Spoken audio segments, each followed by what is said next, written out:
Hi, welcome to our channel where we share the most intriguing stories. When Ethan returns to his childhood home after his parents' sudden deaths, he finds a stranger living inside, claiming to have bought it. But nothing is as it seems. What begins as a property dispute spirals into a chilling mystery of fraud, revenge, and... I never imagined grief could feel both crushing and weightless at the same time. One moment, the weight of the world presses down so hard I can barely breathe. The next, everything feels strangely distant, like I'm watching my life play out behind glass. That was me after I got the call that my mother had passed away in her sleep. A natural cause, the doctor said. A few days later, my father followed her. Another supposed heart complication. Natural, they said again. As if losing both parents within a week was something nature casually arranged. The funeral arrangements, signing stacks of paperwork, the endless haze of condolences. I barely remember any of it. My parents' home in Georgia, the one I grew up in, sat empty while I returned to Seattle to work with my family lawyer on the inheritance. He assured me everything was straightforward. But straightforward in legal time meant weeks of waiting and signatures and certified mail. I signed a power of attorney so he could finalize the deed transfer and tried not to think about how wrong it felt. That house, my childhood, essentially, now belonged to me alone. Neighbors I barely recalled reached out with sympathy cards. One message stood out. A woman named Mrs. Crawford mentioned that she'd seen an old neighbor, Dennis Harper, hanging around the property shortly after the news spread. Dennis Harper, the man who used to glare at my parents through his blinds like he was waiting for them to commit a crime. My parents always walked on eggshells around him after a tragedy many years ago, when his wife collapsed at our dinner table and they weren't able to save her. The paramedics arrived too late. He blamed my parents for her death, filed lawsuits, hurled accusations. The courts threw out his claims, but bitterness sticks to certain people like tar. Apparently, he had sold his house years ago and left town. Yet suddenly, he was back? A coincidence, maybe. Or maybe he simply came to gawk at tragedy like a vulture. My lawyer told me to focus on the practical things. Travel back to Georgia once the deed was fully updated. Decide what to keep, what to sell, what to restore. Make peace with the past and move forward. Easier said than done. By the time everything was ready, nearly a month had slipped by. I flew into Atlanta and took a rental car down familiar roads. Roads that had once felt like the edges of my whole universe. When I pulled up to the house, I just sat there behind the wheel, staring. The lawn needed mowing. The porch light was broken, but the windows, the paint, that old oak tree stretching above the roof, everything looked exactly as I remembered. A frozen moment waiting for me to hit play again. I stepped out with the keys still warm in my palm from the lawyer's hand earlier that day. The air smelled like pine and dust. It smelled like home. But as I approached, something was off. A bicycle leaned against the porch railing. Someone's jacket hung on a chair. Curtains were drawn shut, though I'd left them open last time I was there. My heart thudded hard enough to make me pause. I tried the front door. Locked. I knocked, confusion twisting into unease. After a moment, footsteps. Heavy ones. The deadbolt slid back, and the door cracked open. A stranger, broad shoulders, shaved head, eyes you don't make eye contact with if you value your dental structure, stood in the doorway. "Yeah?" he said, like I was the one interrupting dinner. I swallowed. "This is my parents' house. Who are you?" He blinked, unimpressed. "Your house?" "Nope. Bought it. Paid cash." He smirked like he expected applause. "Name's Rick." He opened the door wider, not to invite me in, but to show me I wasn't welcome. Behind him, I caught a glimpse of furniture that definitely wasn't ours. Laundry piled on the couch, a TV blasting sports highlights. My mother would have had a stroke. Everything in me recoiled. "No, that's impossible. This house is mine. I have legal ownership. I have the documents. My lawyer just finalized them." Rick's smile sharpened. He tapped the doorframe. "Got my own paperwork, friend. Signed by the previous owner, guy named Dennis." My blood ran cold. "Dennis Hopkins," he added, as if to help me connect the dots. "Harper." He'd used a different last name. My stomach twisted. "You need to get out," I said. My voice sounded calmer than I felt. "Right now. I'm calling the police." Rick leaned in, a wall of cheap cologne and hostility. "You step on my property again, and you'll regret it." He shoved me back, hard, like swatting away a fly. I staggered down the steps, adrenaline punching through my ribs. For a split second, I actually considered leaving, driving away, waking up somewhere sane. But the memory of my parents sitting on that same porch stiffened my spine. I pulled out my phone and dialed 911 as neighbors peeked through curtains. One by one, porch lights flicked on along the street like the whole block leaned in to watch the show. Rick spat on the ground between us. Then, with a casualness that made bile crawl up my throat, he turned his back on me and shut the door in my face. Behind that door were the only things I had left of my parents. And now a stranger lived there. I waited for the police with my heart rattling inside my chest like it wanted to claw its way out. I kept pacing in front of the house, trying to wrap my head around the absurdity of the situation. My house, my family's home, and yet I was the one outside in the cold Georgia dusk, while some thug sat inside on my parents' couch watching ESPN and spitting on my lawn. When the patrol car finally rolled up, the flashing lights felt like some kind of salvation. 2 officers stepped out, one younger, fresh out of the academy by the looks of it, and one older, with that exhausted expression that said he'd seen every kind of crazy this town had to offer. "Evening," said the older one, nodding. "You're the one who called?" "Yeah," I said. "My name's Ethan Rowlands. This is my parents' house. They passed away recently, and I just finished the inheritance process. But there's a man inside who claims he bought the house from someone named Dennis Hopkins. I have legal documents proving I own it." He raised a brow. "And the man inside, he's refusing to leave." "He shoved me," I added. "Threatened me. I think he's squatting. Or worse." The officers exchanged a look. The younger one moved toward the door, while the older one gestured for me to show him the paperwork. I handed over a folder with notarized documents, property title, the full transfer history signed off just a few days ago. He nodded slowly, flipping through them under the glow of the cruiser's headlights. Meanwhile, the younger cop knocked. No answer. Knocked again, louder this time. "Sir, this is the police. We need you to come out and talk." Nothing. The older cop walked up beside him and knocked harder, calling out again. Still silence. Then from inside came a muffled shout. "You don't have a warrant. This is my house. Get off my property." The older officer turned to me with a sigh. "You said his name's Rick?" "That's what he told me. Rick Martin." "Well, Rick Martin seems to think he's got a legal claim, but your papers are clean. Let's try one more time." They knocked again, identifying themselves more firmly, demanding compliance. Still no answer. A few more neighbors had gathered on porches, watching. An older woman across the street called out, "That man doesn't live there. That's the Rowlands house." The officers spoke into their radios. Backup was called. 30 minutes later, a second patrol unit arrived, along with a sergeant. I showed the documents again. They discussed the options, debated whether this qualified as a civil dispute or a criminal trespass. But when I mentioned Rick had physically assaulted me, shoved me hard enough to make me stumble off the porch, the tone shifted. The sergeant knocked one last time. When Rick yelled the same "no warrant" nonsense, they gave each other a nod and then stepped back. The younger officer raised his boot and kicked the door in. The wood splintered, and the door flew open with a sharp crack. Rick came charging out like a linebacker, roaring and swinging. He threw a wild punch at the first officer, clipped his shoulder, and went for the older one. In seconds, he was on the ground, face down, arms behind his back, yelling about illegal entry and police brutality, like he was rehearsing for a court show.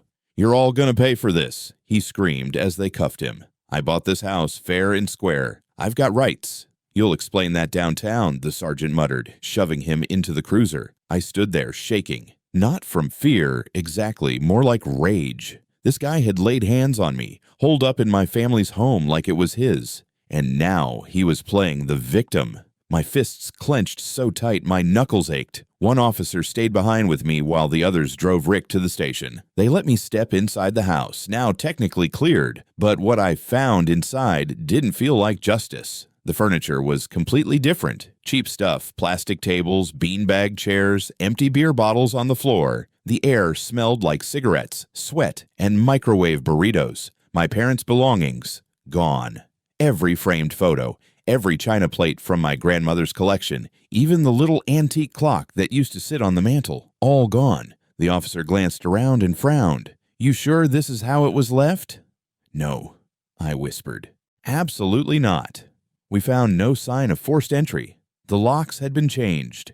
Rick had clearly made himself comfortable, but it didn't look like someone squatting out of desperation. It looked like someone who believed he'd actually won. At the station, Rick sat smugly in an interrogation room while I gave my statement. His version of the story? He'd met a guy named Dennis Hopkins who sold him the house for $55,000 cash. They signed papers. He got keys, and he moved in. No bank, no title company, no legal trail. Just some good old-fashioned back alley real estate fraud. The sergeant frowned at Rick's papers. They were surprisingly convincing. Fake signatures, forged notary stamps, even a mock-up of a title deed. But none of it matched what the county registrar had on file. My claim was already in the system. Legally, I was the owner. Rick didn't care. "Not my problem," he kept repeating. "I paid for it. That's on the guy who sold it." The officers asked where he'd met Dennis. Some bar. No last known address. No photo. Nothing. Until I pulled out the one thing I'd thought to do, almost as a joke earlier in the day. I'd taken a blurry photo of Rick when he opened the door, right before things got violent.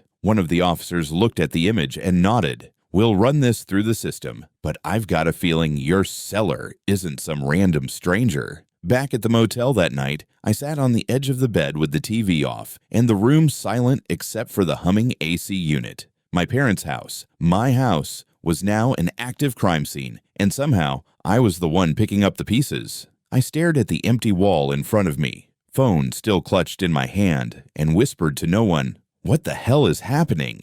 The next morning, I returned to the police station feeling like someone who'd slept through a disaster and woken up in the aftermath. My brain buzzed with the leftover static of rage, confusion, and a growing, ugly fear. I wasn't just dealing with a trespasser, I was dealing with fraud. Real, calculated, damn near professional fraud. Detective Salazar, a tall, wiry man with sunken eyes and an unlit cigar he chewed like gum, waved me into a conference room. "We've had a look at the documents this Rick Martin handed over," he said, laying them out across the table. "They're fake. Good fakes, I'll give him that. Whoever did this knew their way around Photoshop, notary stamps, hell, maybe even clerk systems." He pointed to a printed title deed with county letterhead. "This." The file number traces back to a completely unrelated mobile home in Valdosta. The notary listed on this signature, retired 3 years ago and lives in Arizona. This is what we call a red flag parade. I let out a bitter chuckle that tasted like rust. So Rick's lying. He may not even be lying, Salazar said. He might have really believed he bought the place. He claims he met the seller at a gas station. They had a mutual acquaintance. No full name. Just Dennis H. Paid cash. 55 grand. "Dennis Harper," I said quietly. Salazar's eyes narrowed. "You know this guy? He was our neighbor. Long time ago. Hated my parents. His wife died while she was visiting them. He always blamed them, tried to sue, but the court threw it out. My dad said the man lost his mind over it." Salazar scribbled the name down. "Dennis Harper. We'll look into him. But here's the real kicker. Your guy, Rick. He's got a record. Assault, robbery, possession with intent. 2 stints in county. Nothing federal, but the guy's no Sunday school teacher." My stomach sank. So he's just a pawn. Maybe. Or maybe he's the kind of guy someone hires to do dirty work while keeping hands clean. Salazar paused. "Thing is, the theft charge is tricky. Rick didn't break in. He entered with a key, changed the locks, and claims he bought the place. Civil court might say he was duped. But the assault? That's solid. Battery, resisting arrest, attacking an officer. He's not going anywhere soon." I nodded, but it felt hollow. This wasn't about Rick anymore. "This is going to sound strange," I said, "but I want to go back to the house. Check what's missing. My parents' things." There was stuff that had no price tag. Jewelry, letters, a clock that's been in the family for 3 generations. Salazar looked at me for a moment, then nodded. "You'll go with an officer. The place is cleared, but it's still being processed. Don't touch anything that looks baggable." We drove back in silence. I had a folder of ownership documents tucked under my arm like they were a magic spell that would protect me from insanity. Officer Reed accompanied me into the house. The air was musty now, doors left ajar from the forced entry. Inside, everything felt wrong. Rick had tried to settle in like he was in a cheap Airbnb. Trash scattered across the living room. Ashtrays full of stubbed-out cigarettes. A bucket of fried chicken decomposing in the kitchen sink. But the emptiness was louder than the mess. The shelves that once held my mother's porcelain collection were bare. The locked drawer in my father's study had been pried open, splintered. A half-full cigar box of old war medals and gold cufflinks was gone. The wall safe, open and completely empty. There was a set of gold earrings, I said aloud, though mostly to myself. My mom's. She wore them every Sunday. Reed nodded toward a side table. If he pawned them, we might be able to track them. Assuming he pawned them, I muttered. Not buried them, sold them off privately, or tossed them to cover tracks. In the master bedroom, everything personal was wiped clean. It was just a stained mattress now and a pile of crumpled sheets. He moved fast, Reed said. Didn't care what he broke. I found myself standing in front of the fireplace, where a wooden box once sat. Inside that box had been our family photographs, some over 70 years old. Gone now, like the past had been robbed, not just the house. At the station later that afternoon, Rick sat stone-faced during further questioning. Salazar grilled him for 2 hours. I watched through the two-way glass. Rick wouldn't budge. He didn't know where the valuables went, claimed the house was basically empty when he moved in, said he thought it was weirdly clean, like the guy who sold it had already cleared it out. When Salazar showed him the photo I'd taken, his ugly mug framed in the doorway, Rick didn't flinch, but when he brought up the name Dennis Harper, Rick twitched. No clue who that is, Rick said. Salazar leaned in. You sure? Because it's funny. Harper used to live in that neighborhood. Neighbors remember him. One said he came by the house after the owner died. Never met him. Rick grunted. I got the house from some dude named Dennis Hopkins. That's what he told me. Mind if we make a sketch? Do what you want. Rick described his seller in vague terms. White guy, 60s, gray hair, glasses, looked like a retired vet or some kind of professor. The police artist got to work. The result wasn't perfect, but it looked familiar. That face lived in the corner of my childhood memory like a bad dream. Mrs. Crawford confirmed it later that week. She pointed at the sketch and whispered, "That's him. That's Dennis Harper." It was official now. The man who hated my parents with a quiet, festering rage had come back like a ghost wearing fake ID, sold their house, robbed their things, vanished into smoke.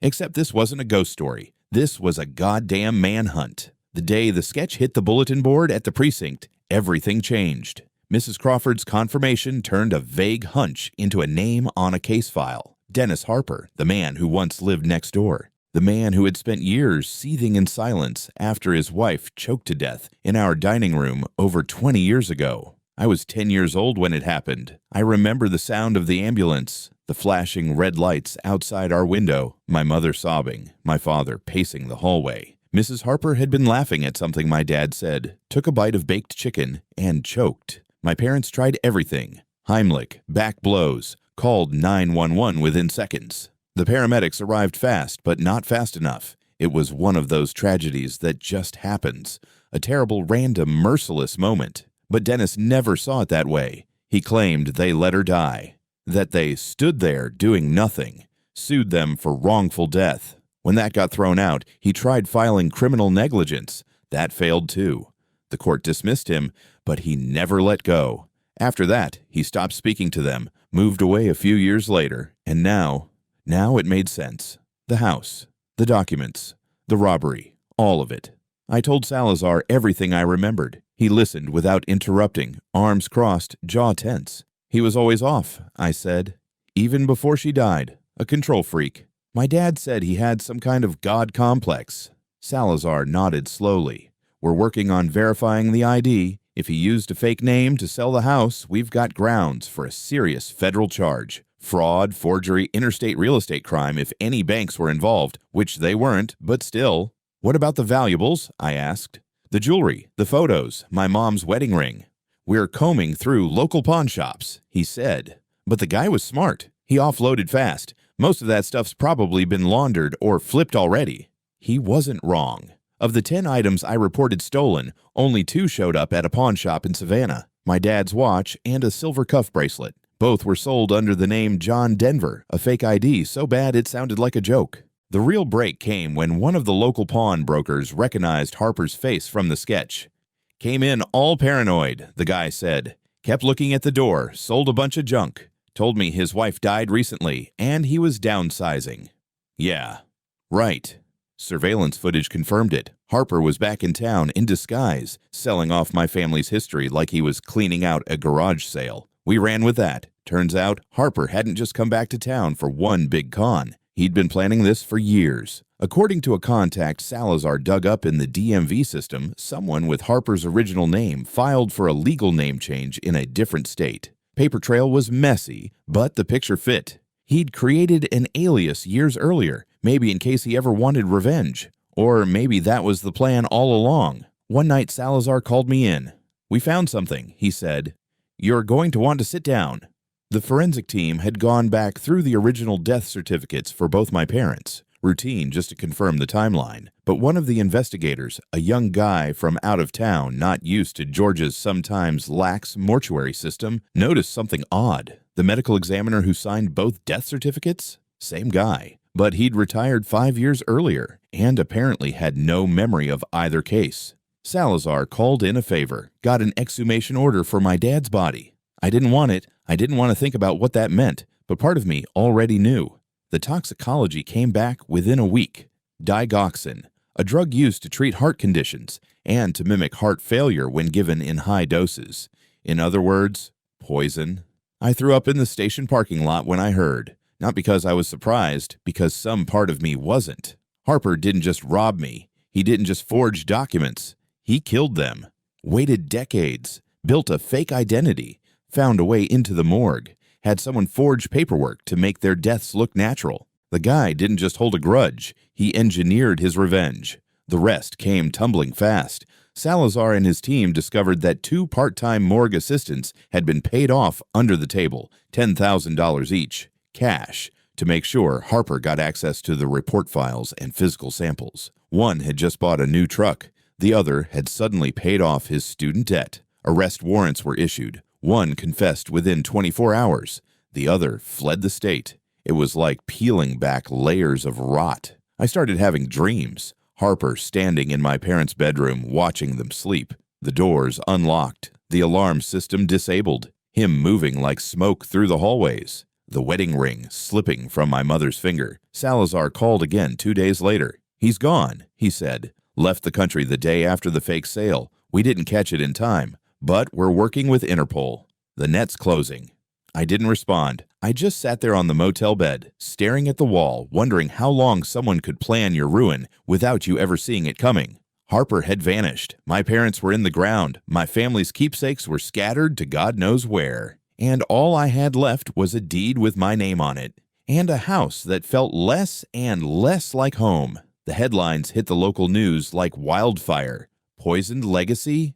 Georgia man investigated in inheritance scam. It felt surreal reading my last name in bold letters on a news ticker, sandwiched between a weather warning and a high school football score. I didn't want the attention, but attention was exactly what we needed to find Harper. Salazar kept me updated daily. He looked 10 years older than when we'd first met, his eyes darker, his voice more clipped. Interpol issued a red notice, he told me. We have confirmation he boarded a flight to France 2 days after the house sale. He used a fake passport under the name Gregory Miles.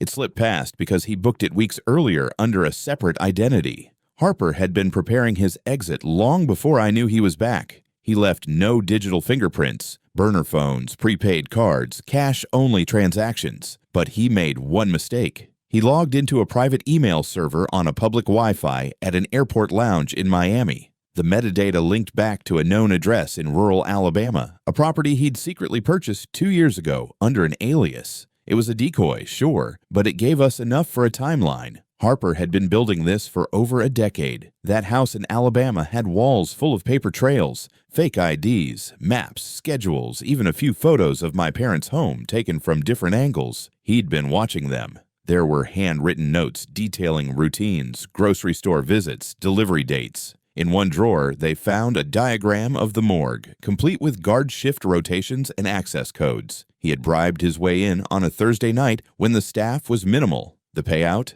$20,000 for 2 forged death reports and full access to toxicology files. The men involved are facing multiple felony charges now. Salazar said he'd never seen anything like it outside of organized crime.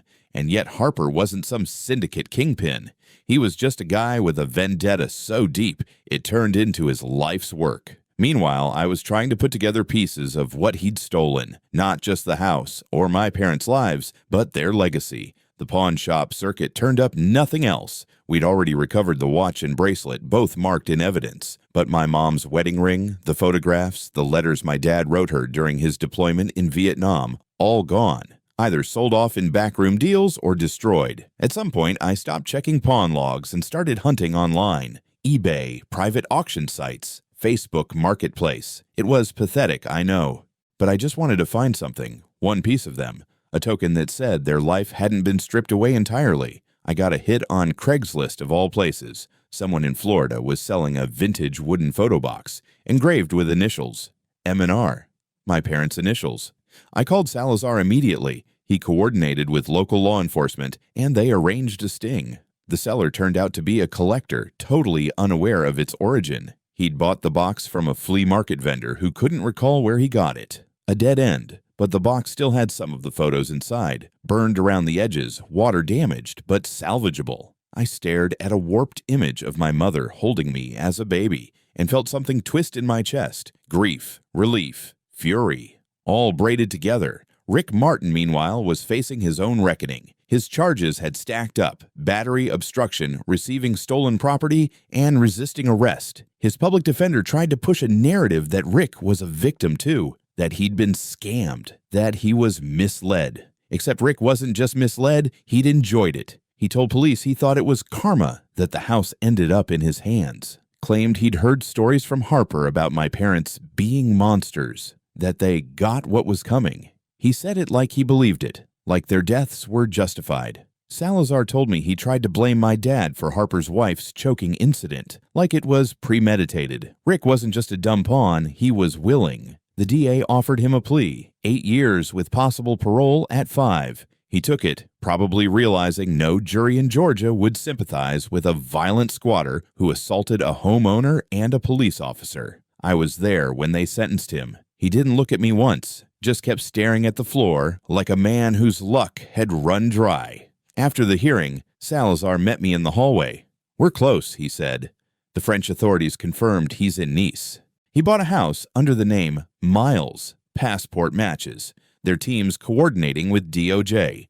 It's just a matter of time. "How long?" I asked. "Could be weeks. Could be months. He's slippery, but we'll get him." "Even if you do," I said, "it won't bring them back." Salazar put a hand on my shoulder. "No, but it'll make damn sure he can't do this to anyone else." I nodded, but the weight didn't lift. The house was mine again on paper, but I hadn't set foot inside since the day we found it empty. Every time I drove past it, it looked like a stage set. Familiar, silent, haunted. I'd imagined returning with a key, not a warrant. Repainting the kitchen, not taping off crime scenes. Now it just felt like a shell. One night, I drove there, alone. I unlocked the front door. The lock still clicked in that same crooked way it always had. The air inside had settled, but not in a peaceful way. It was hollow. I sat on the living room floor for a while, staring at the fireplace where our family photos used to sit. And I said nothing. Not a word. Because the silence already said everything. It took 6 months. 6 painfully slow, bureaucratic, red tape-wrapped months. But it finally happened. The call came just after sunrise. Salazar's voice was hoarse but triumphant. "We got him." I didn't believe it at first. I thought maybe he meant someone else. One of the morgue assistants, maybe a fence from the pawn trail. But no. He meant Harper, or Gregory Miles, as he'd been living under in a rented villa on the outskirts of Nice, France. Ocean view, cobblestone streets, a tiny cafe next door. He was sunbathing when Interpol agents showed up with French police. The bastard had the nerve to smile as they cuffed him. He didn't resist, Salazar told me. Just asked what took so long. Harper was held in France while the Department of Justice filed for extradition. His lawyers fought it, of course, claimed political targeting, wrongful arrest, even argued that the charges were civil disputes exaggerated for emotional effect. It was laughable. He tried to delay the inevitable, but the paperwork was ironclad. Identity fraud, forged legal documents, real estate fraud, interstate and international crime, and suspected homicide by poisoning. The French courts granted extradition. He was flown back to the U.S. under federal custody. His mugshot was plastered across every local news station by the time he landed. I didn't go to the airport. I didn't want to see his face again. Not yet. The trial prep took weeks. The state wanted to be thorough. They had to be. It wasn't just about proving the forgery anymore. It was about murder. I sat in on the DA's meetings as a witness and as family. They showed me photos of the forged documents side by side with county records, lab reports on the digoxin levels in my father's blood, financial trails of Harper's bribes, surveillance footage of him at pawn shops, and even an old low-resolution still from a street cam showing him entering the house weeks before I arrived. The prosecution had built a mountain, and Harper was sitting on top of it, smirking like a man who thought he'd weathered the storm again. But this wasn't 20 years ago. This time, he wasn't dealing with grief-stricken neighbors. He was facing the United States federal justice system. The courtroom was packed the first day of trial. Press, locals, a few neighbors from my old street. Mrs. Crawford sat in the back, her lips pressed tight. Harper wore a navy blue suit and a look of bored defiance. He barely looked at me as I took the stand and recounted what happened. The phone call from the lawyer, my return to Georgia, the man in the doorway who told me I no longer owned my own family home. I told them about my parents, my memories, the valuables that were missing, the ring, the photos, the clock, the feel of the house stripped of everything sacred. Harper never flinched, not once. But the morgue assistant did. He testified on day 3, nervous, sweating, cracking under cross-examination. He admitted he'd been approached months before my mother died, promised 10 grand for easy access and a fake signature on a report. Claimed he didn't know Harper was planning murder, just thought it was some family drama, maybe about a will. The jury didn't buy the innocence routine, but they didn't have to. He was already cutting a deal. The forensic toxicologist nailed the coffin shut. The digoxin levels were textbook poisoning. Combined with Harper's access, the timing, the cover-up, the story wrote itself. Still, Harper tried to wriggle free. His defense attorney argued that my father had heart issues, that my mother's death was stress-induced, that Rick Martin was the real aggressor, that Harper had been manipulated by grief and circumstance. The jury didn't buy it. The verdict came after 4 days of deliberation, guilty on all major counts. 2 counts of first-degree murder, multiple counts of fraud, forgery, obstruction, and conspiracy. Harper stood motionless as it was read, hands clasped, jaw tight. The sentencing hearing came 2 weeks later. I was there, front row. The judge, a woman in her 60s with a steel voice, read the list slowly. The total, 5 consecutive life sentences. No parole. The courtroom didn't erupt. It didn't cheer. It just exhaled. Afterward, Harper turned around, eyes scanning the room until they landed on me. For the briefest moment, his expression cracked, not with remorse, not even regret, just recognition, like he finally saw me not as my father's son, but as the man who ended his crusade. Then the marshals led him out. That night, Salazar and I met at a quiet diner. He ordered black coffee. I got whiskey. "Justice is a weird thing," he said. "Takes forever. Feels like molasses. Then one day, it hits all at once like a freight train." I nodded. "What now?" "You rebuild. You get the house fixed. Maybe sell it. Maybe live in it. That's your call now." He paused, then added, "But if you do stay, you might want a good security system." I laughed, for the first time in what felt like years. He was right. The ghost was gone, but the house still had echoes. The trial was over. The monster was caged, and yet I still didn't feel free. The headlines faded. Reporters stopped calling. Neighbors went back to gossiping about potholes and property lines. And me. I stared at my parents' house for days without walking in. It felt like a place I'd inherited in a will with a curse stapled to the back of it. The front lawn had gone wild again. Unkempt grass, dry patches like scars. The porch creaked louder than I remembered. I changed the locks. Not because I thought Harper would return, but because I needed to undo something. Symbolically, maybe. Spiritually, definitely. Inside, the house still smelled like mildew and betrayal. I'd hired a cleaning crew weeks ago, but no amount of bleach could wipe away what had happened here. The wallpaper in the hallway was still torn where Rick had dragged a couch through it. The living room ceiling fan was broken. The dining table, the one where Mrs. Harper had once choked, was still in the garage, covered in a tarp. I couldn't bring myself to get rid of it. I started sorting through the attic. Boxes sealed with brittle tape, faded handwriting, a stack of old Christmas ornaments, my baby shoes, my dad's veteran medals, a letter from my mom, never sent, addressed to me at college. I read it twice, then a third time. It was full of motherly things. Updates about a neighbor's cat, a recipe she wanted me to try, a sentence that hit like a hammer. Your father and I miss you more than you know. I sat in that attic and cried for the first time in months. The next morning, I called a locksmith again, this time to open the old safe my dad had built into the floor of the study. The keypad was jammed, and no one had touched it since before all of this happened. It took the guy 20 minutes to crack it. Inside were documents, some war medals, and something wrapped in velvet. I unrolled it and just stared. The ring, my mom's wedding ring, the one we thought was stolen, still there, untouched. Maybe Harper didn't find the safe. Maybe he assumed it was empty. Maybe my dad, in one final act of protective instinct, had hidden the most important thing away from the world. I took it out and held it in my palm. Cold, gold, familiar. I spent the next 2 weeks slowly reclaiming the house. Room by room, I fixed what I could. Repainted walls, replaced fixtures, cleared out old furniture. But I didn't erase everything. Some stains you don't scrub out. You preserve them. They're part of the story. The backyard was overgrown, but I started trimming it back. I planted a tree, one of those crepe myrtles my mom always loved, bright, unruly flowers. A little chaotic, just like her laugh. Neighbors started stopping by again. Mrs. Crawford brought peach cobbler, said it felt right, seeing someone in the house again. Mr. Vance, from 2 streets over, offered to fix the broken gutter. It was the first time in years I felt the neighborhood breathe around me instead of holding its breath. And then one morning, I got a call from Salazar. "You sitting down?" he asked. "Do I need to be?" We found a storage unit Harper rented under one of his aliases, in Tennessee.